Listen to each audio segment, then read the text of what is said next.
Hello guys, and welcome back to the channel. My name is Omotola. If you're new here, you are welcome. Please consider subscribing and click on that bell notification icon. That way you get notified every time I upload a new content, which is at least once every week. Recently I started creating content around my new job, which is healthcare here in the UK as a new immigrant. Alright, so after uploading my content on my first day as a healthcare worker, I decided to share some more information on the job description and just basically what we do as healthcare workers here in the UK. Everybody's job is going to vary. I understand that healthcare varies depending on the care home or the trust or the NHS that you work with. I do not work with an NHS trust, so this experience I'm going to be sharing today is based on a care home, which is not under the NHS. Right, so I'm just going to be talking you through the process of what we do from the start of the shift up until the end of the shift, and also show you a few things that we do as the shift progresses. Right, so I can't show you everything that we do, but I'll just talk you through the process, and I hope that you guys can understand that there's a level of confidentiality that we're supposed to maintain. So that is why I cannot show you all of the activities that we do. Alright, so my shift starts by 8. So when I clock in, what I do is I receive the handover sheet. The handover sheet is basically what has happened the shift before mine. So usually I work nights, permanently nights. So when I get the handover sheet, it tells me what happened the shift before mine, which is the day shift. So when I go through the handover sheets, I'm able to understand what's happened, where the residents are, their state of mind, their health, if there's any changes to their diet, to their care plan. I would get to know from the handover sheet. So this is something that is usually done by either the senior carer who was in charge before this shift I'm on, or the nurse, or the carer who is in charge of the floor or the shift. After I receive the handover sheets, I go ahead to prepare supper for the residents. Depending on the care plan, depending on what each and every resident is allowed, they get whatever they want. So far it's within their care plan. And supper is basically a light snack which is served after dinner. They take their dinners around the afternoons. So when we get served them their supper, it's basically like tea and sandwiches, biscuits, yogurt, Weet-Bix, something light just before they go to bed. Alright, so the time right now is around 9, and as soon as they're done with their suppers, I'm just going to go around check to see if they finish their suppers. For those who eat without any aid, for those who require assistance, you have to feed them. But for the floor that I'm currently on, most of them are independent and they just require some assistance, bringing the food to them, but they can feed themselves mostly. Alright, so it's around 9:30 thereabouts. Some of them may want to go to bed. They're allowed to go to bed whenever they want to go to bed. Some of them stay up all night, some of them stay up really late. So just depending on when they are ready to go to bed, which should be around 9:30, 10, 11 at the most. They'll let you know when you're ready to go to bed. So for those who require assistance moving from one part of the home to their bedrooms, you assist them and you just get them to bed. So all you have to do is take note of what they've had, how much liquid, how much solids they've had. You record that down in their sheets, and you basically document all of the activities that goes on right from the point you start your shift to the point you have to hand over to the morning staff. Alright, so that's what is going on right now. I will sit you down again and catch you up when I have a break. So right now I'm just going to go around and see if anyone is ready to go to bed, and if they're done with their suppers, and just clear up and basically document what they had for supper. Alright. So after the supper is done comes the cleanup. So what I do basically, after I clear up the dishes for supper, I pack the plates and make sure that all the residents, for as many as want to go to bed, after they've gone to bed, then we can start the cleanup. Usually it's just cleaning the common areas like the lounge, sometimes you have to mop, sometimes you just have to sweep, and then all I have to do is do the dishes, which are not so much, by the way, and then I go on my rounds, make sure that all the residents sleep. For as many sleep, some of them don't sleep, some of them stay awake all night, so it depends on whatever happens during the shift. So once I go around and I make sure that all the residents are in their beds, I make sure that all the doors are closed. For those who want their doors closed, for those who want their doors open, we have to leave them open, and all we have to do is just make sure that everyone is where they're supposed to be, and note it down in their files. So once that is done, you make sure that everywhere is clean and tidy, and you can account for all of the residents. All I do is to dim the lights in the hallway. This just gives the home the feeling of nighttime. All right, so everybody is indoors and you just dim the lights so that those whose doors are open, they can be able to sleep comfortably without so much of a bright light. So after that is done, I go and begin the paperwork. Now this is where you have to write to save your life. Ask for extra shift if it is necessary. All you have to do is just note everything. There are different charts for different things that you have to note during the shift. There's a bowel chart. You have to note if they had their bowels open up, and nothing to really distract you from this process, because this is so important, because you have to document every single thing. All the residents have to be accounted for duly. So here I just had the buzzer and I'm going to attend to the resident that is calling for me.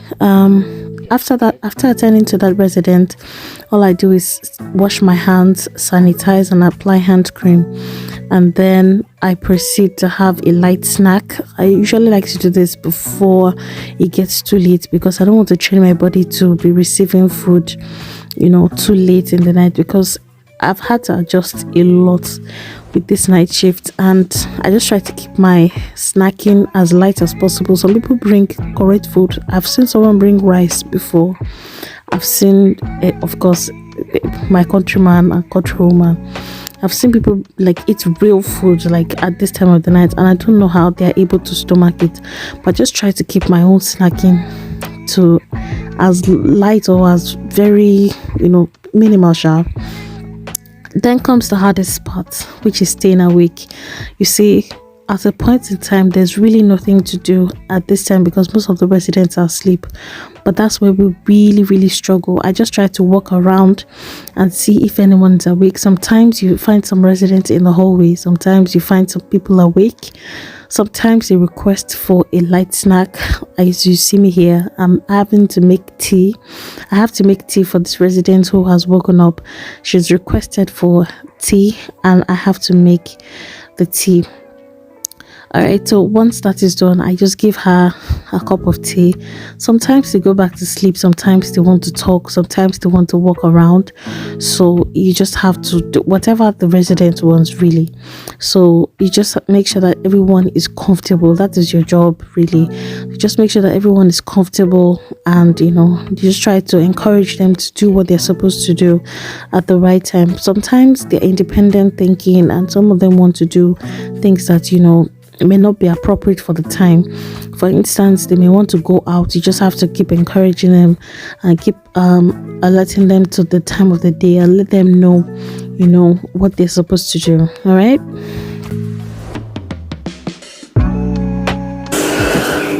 guys, so I just finished another round.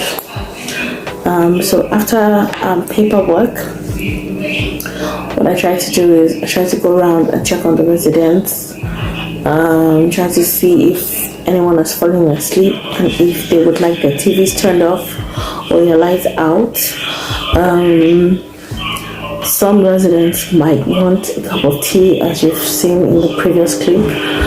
Some of them might want to eat in the night. Their duty is just to make sure that they have whatever they need and that they're comfortable. So far, it is within their care plan. If anyone needs a change, like I just did right now, if they have their pads wet, you might need to change them. If they've had their bowels open up, which is a fancy word of if they've made a poo. So if they've had any of that, you might need to change them. So I just did that, and that's why I went to wash my hands. And with washing your hands get dry. So that's why I sanitized and then used hand cream just to make sure that my hands stay moisturized. From there, I also went for my bathroom break. And I'm basically just going to do some more paperwork because there's some things that, as I've explained in the beginning, that you have to document, like every hour. Like if you've had to change someone, you have to document that. If you've had to turn someone, there are some residents who are on hourly turns. Some are on 4-hour turns, some are on 2-hour turns. So depending on what the care plan says, or depending on what is prescribed for that resident, you have to turn them just so that they have blood circulation and they don't have bed bruises or anything like that. So I'm just going to document and chart all of the things that I've done. For those who woke up and had something to eat or to drink, I have to document what I gave them and how much of what they ate. You basically have to document every single thing. So that's what I'm going to do right now. I'm just going to go ahead and continue with some more paperwork, and then it will be time to go around and check again. Alright, so obviously the thing with night shift is that most people are tempted to fall asleep, and that is because I believe that most people do not really keep themselves busy, and it's a bit hard to do, honestly speaking, because number one, there's no manager to make sure that you are doing the right thing. There's really no one to supervise as such, because things are really quiet. The residents, most of them are asleep. Just one or two, or just a few handfuls of them, are awake or might be roaming about. So yes, just keeping yourself busy is usually the best way to do it. So you are entitled to, in my care home, you're entitled to an hour break. You can split it up or have it in a go. For me, especially working this shift, I tend to have a lot of free time, so there's no point taking a break. Although if I can, I will go on a break. Eating and snacking or whatnot, I try to do that when I have a chance, where I have make sure that the residents are asleep or there's basically nothing to do. I try to while away my time with my phone when there's no one to sleep, just so that I don't sleep. It's just work ethics. I'm just trying to do the right thing. You get. Alright, so I'm just going to go ahead with this paperwork, and then I will talk to you when there's something else to report. Alright.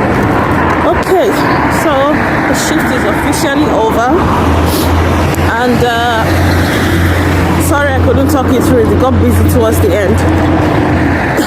Okay, so what we do towards the end is, for those who require assistance, for the residents who require assistance, we assist them to get dressed in the morning.